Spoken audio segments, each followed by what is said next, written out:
Hi there and welcome.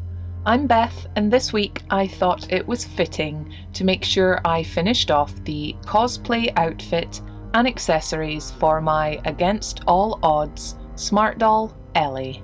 I bought Ellie at the last Comic-Con where I met DannyChooand, the SmartDoll creator, for the first time. When this video comes out, it'll be just 1 week until I return to London Comic-Con to meet Danny again, and this time be a vendor at the first UK SmartDoll outpost. I plan to Bring Ellie down with me to display at my table along with all the goodies, clothes and accessories I've been making to sell as well. So if you'd like to come and meet me, lots of other talented creators, Danny and some of his team, make sure to get your tickets for the London Comic-Con winter event happening on the 16th and 17th of November. Now, in case you're not familiar with the character, Ellie was based on a character in a video game called The Last of Us. The first game was turned into a popular TV show, with the second game being turned into its second season, due to air next year. Ellie goes through a lot throughout these games, fighting fungal zombies and other survivors. We see her grow from a young girl into a strong woman. While looking for character reference online, I was delighted to find an official cosplay guide full of detailed breakdowns of each aspect of her outfit, tattoo and weapons. This would prove to be invaluable reference in creating a game-accurate representation of Ellie. Now, although I purchased Ellie with a new Evolve framed body, I've swapped her head onto an older Gen 1 body, since it already has some staining and I won't mind painting directly on her forearm to create her tattoo. There will be a lot of pieces to this outfit, so I've done some of the prep work in advance, like purchasing these simple blue sneakers from AliExpress, which I'll need to paint and weather to match the reference. I made on-the-spot alterations to the free SmartDoll t-shirt pattern, turning it into a vest. I made it from cream-coloured jersey fabric. Again, I'll be roughing this up quite a bit. Another sewing pattern alteration I made was to the free SmartDoll trousers pattern, bringing in the width and length of the legs to better match Ellie's jeans. It took a couple of attempts to get the fit right, but I was pleased to find a nicely mottled pair of old jeans to work with. I added lots of little details, including a little faux leather tag on the back. I was able to slim them down quite a bit and make them significantly shorter than the usual bootcut trousers. Ellie's denim shirt was also made on the fly using a shirt sewing pattern I'd previously purchased by Creative Mum. I made the short sleeves with raw edges and added little pockets to the front. I replicated the pearl snap fastening as closely as I could, and even left one of the pockets without a fastening to match the reference. The shirt, of course, will also be painted and sandpapered to look more lived in.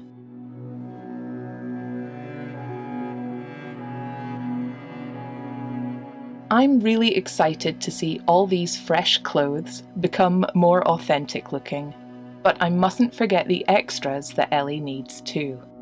Also purchased from AliExpress, I have this miniature handgun replica, which she usually has pushed into the back of her jeans. Also this mini bow, unfortunately not like the bow she uses in the game, but since it's functional and such a great size, I can't resist using it.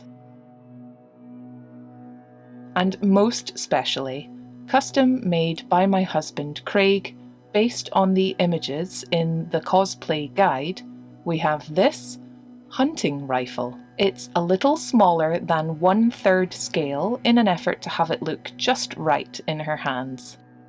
Craig printed it in resin in separate pieces, which we assembled, and I'm proud to say that he did all the paintwork and weathering for it. He did an incredible job, highlighting the textures and different materials. I couldn't be more happy with it.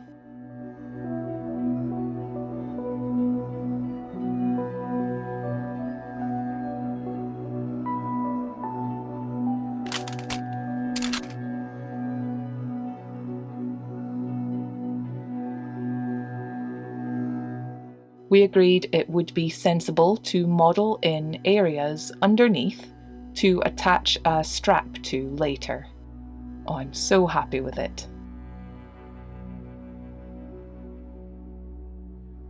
Okay, let's get started.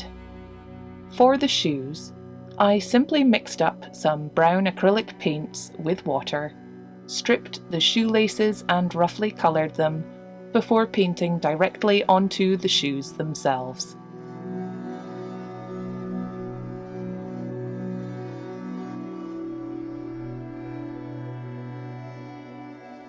They aren't the most accurate looking Converse trainers, but they were the closest I was able to find.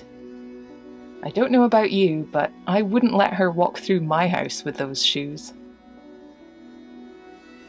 I used exactly the same paint mix to stain the vest, following it up later with some very rough sandpaper. The denim shirt also gets the same paint and sandpaper treatment. I'll have to wait for everything to dry, but while wet, I was able to really scrunch up that pocket with the missing closure, so it looks just like in the game. The jeans got the same paint weathering effects, making them look really greasy and dirty.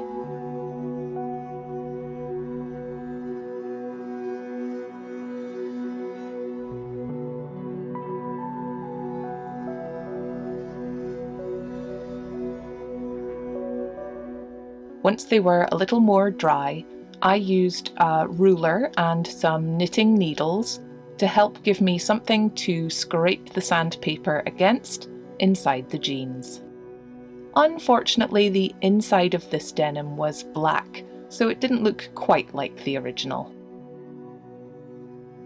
I roughed up the shirt and used a scalpel to create tears in specific areas. And just like that, the majority of her outfit is ready. I even cut a little section of bandage and weathered it in case I feel like wrapping up her arm. I've also looked out a pair of stain prevention tights, which she'll wear under the jeans since they have that black colouring on the inside. Before I start her tattoo and her backpack, let me show you the other big part of this project. Give me a hand with this.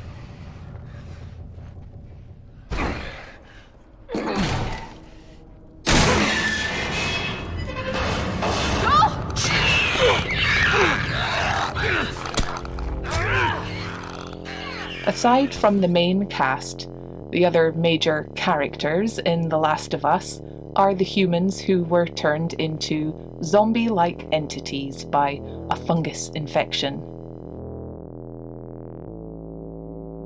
The cordyceps pathogen takes over the brains and bodies of infected people, turning them into violent monsters with mutated bodies. After roughly a year of infection, the third stage is reached and they become what is called a clicker.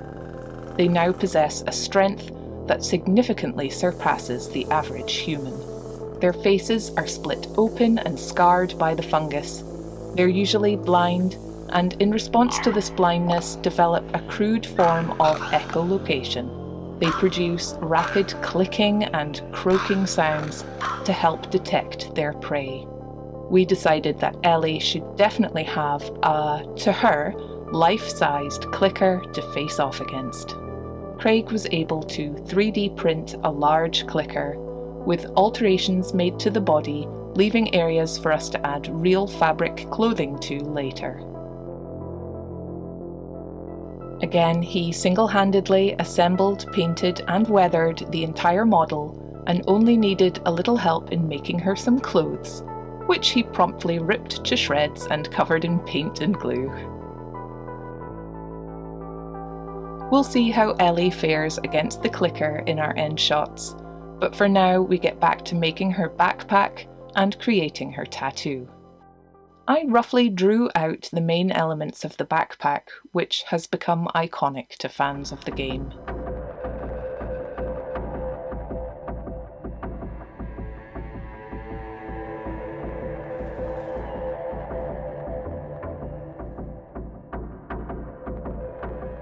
I roughly cut out foam board shapes for the main bag sections and choose fabric for the main body and for the suede bottom layer.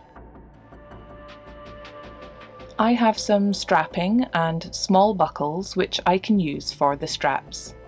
I'll cut craft foam strips and wrap the fabric round them to begin the process.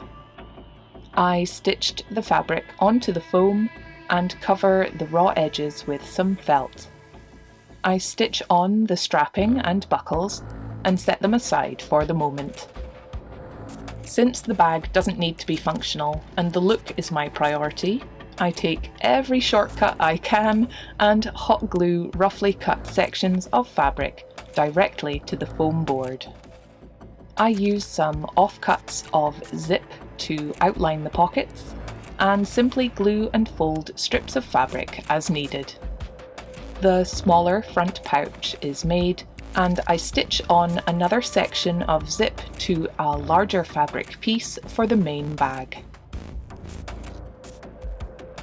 I'll stitch on some edge detail before gluing another long strip of fabric around the outer perimeter. In the game, Ellie stashes her arrows through this little pocket at the top of the bag. So in case I want to do the same, I'm going to leave it open and again add a decorative zip. I'll be hot gluing the foam backing in place and will position the straps there as well.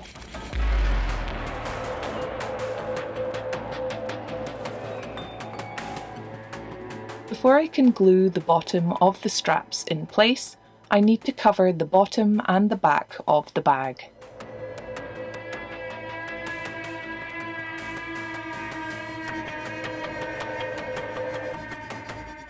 I added some very small buckle and strap details to either side and have roughly put together a faux suede bottom section.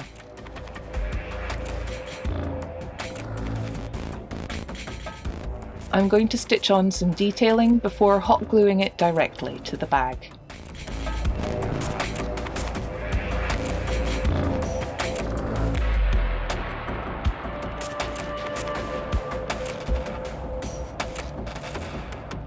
In order for these straps to be adjustable, I need to add some little loops to hold them in place. I'm also going to add some tiny jump rings with cut strapping strips to mimic the pull tabs on her real bag. In the reference, it says her bag is made from sun-bleached canvas, and I did a little test with bleach to see if I could fade the fabric I've used. But unfortunately it had no reaction, so I'll have to resort to paint again. First I'll take this very rough sandpaper, a 60 grit, and weather the edges of the bag.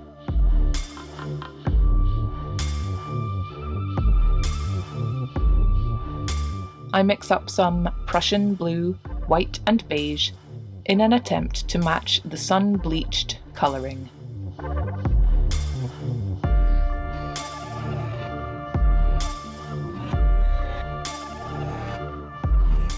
Again, it's not exactly game accurate, but certainly looks more realistic and lived in. And I'm absolutely delighted with these little fake zipper pulls. The finishing touch to make this Ellie's bag is the pin badges, the aviator badge and the space shuttle. I look out my tiny thermal printer and use it to print paper versions of these badges. I'm going to try colouring them in and then covering them in UV resin for protection. I also used the printer to print her tattoo of leaf fronds and a large moth. It took me a few tries to get the sizing just right, but now that I have it, I plan to rub pencil all over the back of the paper, tape it onto the arm, and trace the image to transfer it onto the arm. This will be the first time I've put a tattoo on a SmartDoll, so I don't know if it'll work. Here's an idea of how I did the pin badges. And here's how they both look glued onto the bag. I'm really happy to have these tiny details on there, so cute. I've removed and taped off the joint of her forearm and will spray it with Mr. Super Clear matte sealant spray to give me a paper-like texture to work on.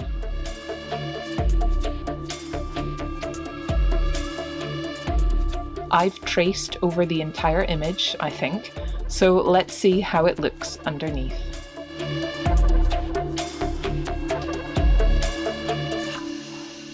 Oh, fantastic!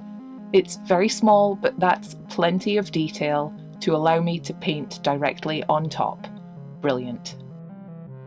In an attempt to make the tattoo look realistic and slightly faded, I use a mixture of blue and grey, combined with some slow drying medium to paint the tattoo on with a very thin brush.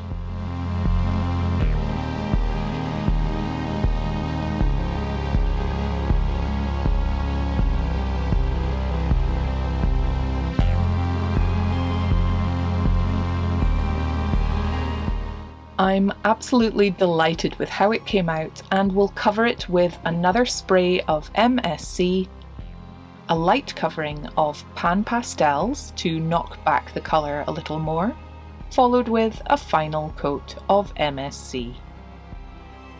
What do you think of it? Have you ever tattooed a SmartDoll before? I'll definitely be trying it again. The very final detail was to create a leather strap for the rifle to be carried on Ellie's shoulder. Before we see everything together, let me say a big thank you to all my supporters over on Patreon. It's really thanks to them that I'm able to keep making long-form content here on YouTube. A warm welcome to our newest Patreon member, Blue. A tip I learned from Sandy, from My Lady Disdain, was to pull stain prevention leggings or tights down into the legs of tighter fitting jeans before you pull them on. It really helps when trying to get tight fitting layers up onto the body.